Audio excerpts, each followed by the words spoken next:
Winter sports are thrilling, but sometimes things go terribly wrong. As an Olympic skier, I know firsthand the razor-thin line between victory and catastrophe. You're pushing your body, your mind, your equipment to the absolute limit, chasing that fraction of a second that separates the podium from everyone else. The speed, the height, the sheer power of it all is intoxicating. But with that incredible rush comes an inherent, ever-present risk. Every time we step onto the snow or ice, we accept that the mountain, the track, the half-pipe can be an unforgiving partner. The moments that are broadcast to millions are usually celebrations, but sometimes the cameras capture something else entirely. The raw, brutal reality of what happens when it all goes sideways. Today we're counting down the 7 worst winter sports accidents ever caught on TV. Viewer discretion is advised.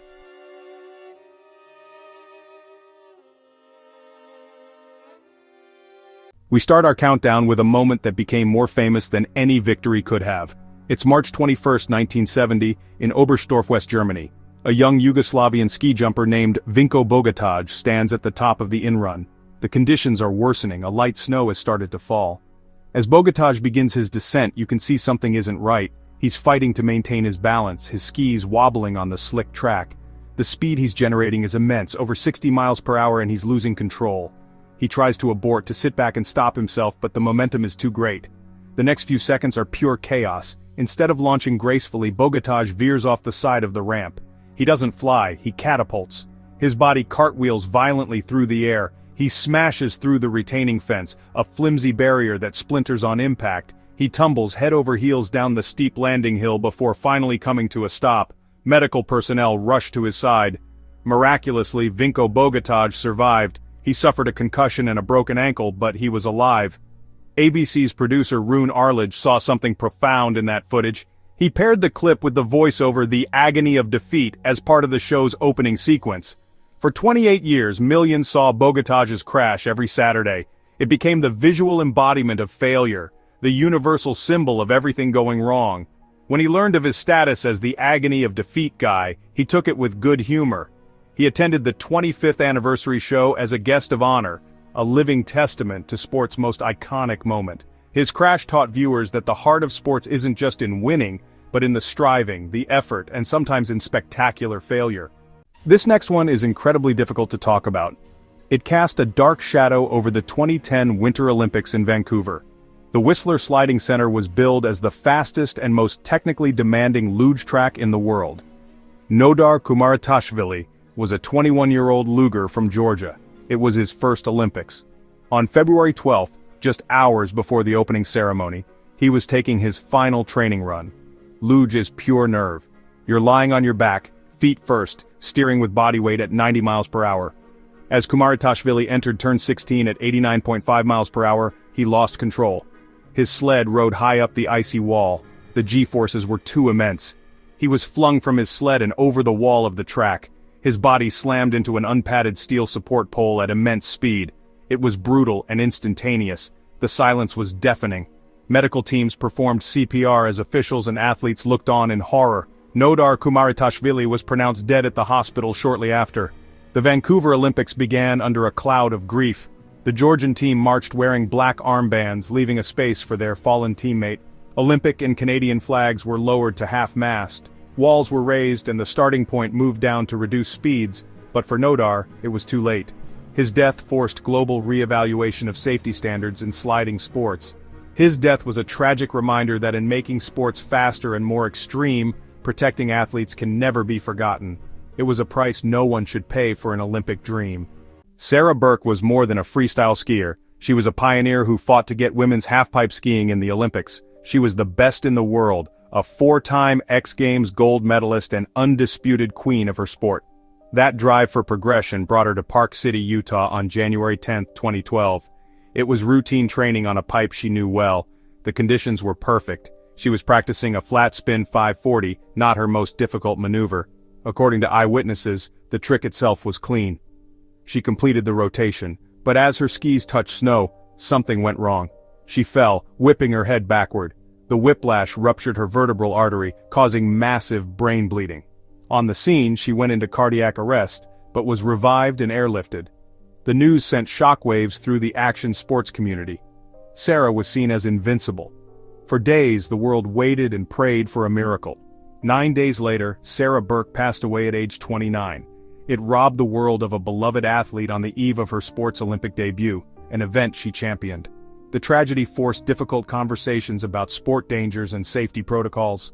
Her injury was one a helmet couldn't prevent: internal vascular damage from violent motion. The 2014 Sochi Olympics, where ski halfpipe debuted, was a tribute to her. Foundations were established in her name. She wanted to push the sport forward, and tragically, her death forced it to become safer for those who followed. Before Shaun White became the face of snowboarding, he had a serious rival: Kevin Pearce. By 2009, Pearce was on fire, beating White multiple times and favored for Vancouver Olympics.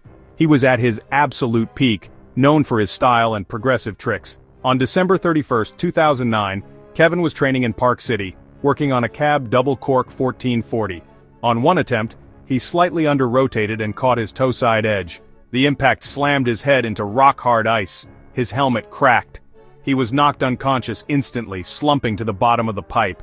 He was airlifted in critical condition with severe traumatic brain injury. He spent weeks in a coma. When he woke up, he was not the same person. He had to relearn walking, talking, and even swallowing. His recovery became the subject of the documentary The Crash Reel. The film captured the heartbreaking moment when he accepted his pro career was over. But Kevin found new purpose. He and his brother started the Love Your Brain Foundation, programs to improve quality of life for people with traumatic brain injuries. Today, Kevin is a motivational speaker and advocate. His crash brought TBI awareness to action sports. His story is not just survival, but transformation, losing one dream and finding purpose in helping others. Some crashes are famous for tragedy. This one is famous for what happened next. Nagano, 1998 Olympics. Herman Meyer, a former bricklayer, was among the favorites in the men's downhill. Maier pushed out with his signature aggressive style. Already flying just turns into the course. At over 70 miles per hour, a patch of soft snow sent him off balance. At that speed, there's no recovery. He launched backward and sideways, soaring 30 feet high, traveling over 100 yards through the air.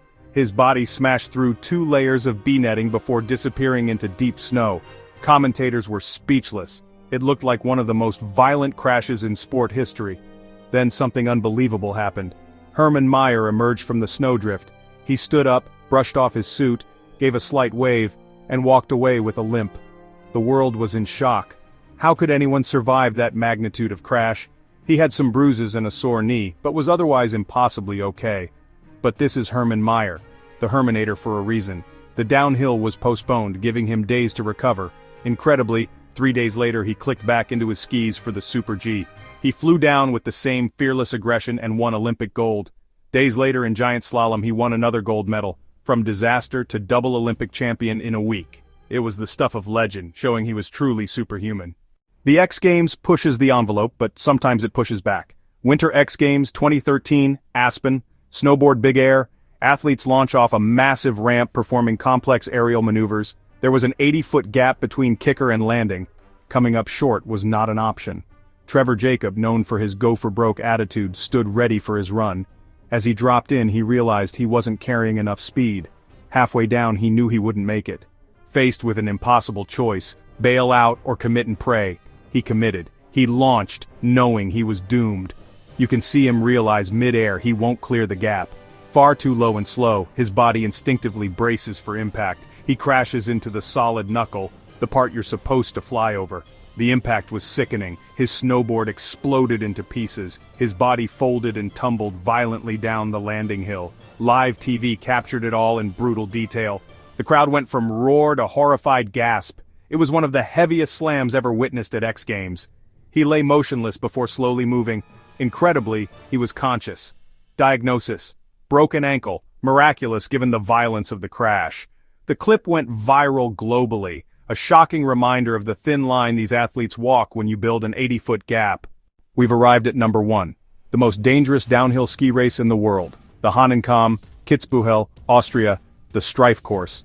As a downhill racer myself, this course commands different respect. It is a beast.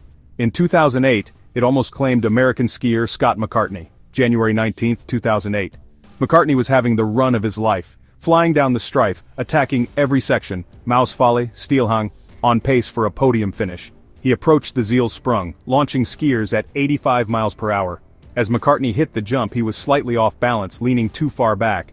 In the air, his body position deteriorated. He lost control completely. Instead of landing on skis, he landed on his back and head from significant height. His helmeted head bounced violently off icy track. He went limp, unconscious before stopping. The finish area fell into chilling silence.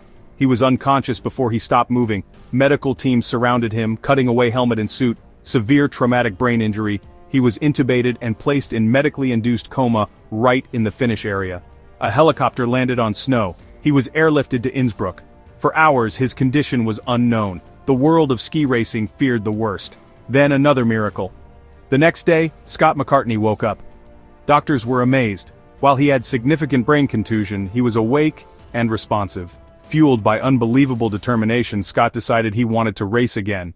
Less than a year later, he returned to World Cup, and in January 2009 he returned to Kitzbühel, successfully completing the race, one of the most courageous acts the sport has ever seen. From Vinko Bogatage's cultural impact to Scott McCartney's Kitzbühel terror, these stories are powerful and difficult to watch. These athletes dedicated their lives to sports demanding everything, physically, mentally, and emotionally. Their experiences, both triumphs and tragedies, are woven into winter sports history, serving as lessons in safety, resilience, and human will to overcome. These moments, captured forever on television, remind us of real dangers beneath spectacular feats we love to watch. They give us deeper appreciation for every athlete willing to risk it all. Their courage makes these sports compelling. We've seen tragic endings, miraculous recoveries, and inspiring comebacks. Each story is a testament to the spirit of the athlete. We honor their bravery and their sacrifice. Let us know which moment shocked you most, or if there's an athlete whose resilience inspires you. Your engagement helps keep these stories and their important lessons alive. Thank you for joining us on this intense journey. Don't forget to like, subscribe, and stay safe out there, no matter what mountains you're climbing.